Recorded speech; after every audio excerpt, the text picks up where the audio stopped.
Hi. Hello అండి. Sunday ఈరోజు special మన వీడియో ఏంటంటే పొట్లం బిర్యానీ అండి. దాన్ని ఎలా చేయాలి? ఏమేం కావాలి చెప్తాను.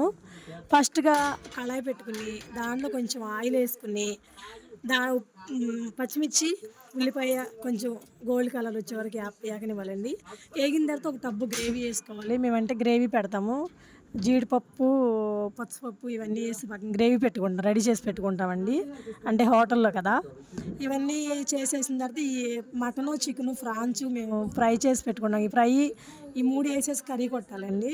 కర్రీ కొట్టిన తర్వాత పక్కన కోడిగుడ్డు ఆమ్లెట్ ఏసుకోవాలి. ఆమ్లెట్ ఏసేసుకొని దాంట్లో ఒక మనం గొయ్యిలాగా రౌండ్‌గా చేసుకొని, దాంట్లో ఈ కర్రీ ఏసి దానిపైన కొంచెం బిర్యానీ ఎయ్యాలండి. బిర్యానీ ఏసిన తర్వాత దానిపైన మళ్ళీ ఇలా ఏసేసి రౌండ్‌గా బౌల్‌లో తిరగవేసేయాలి.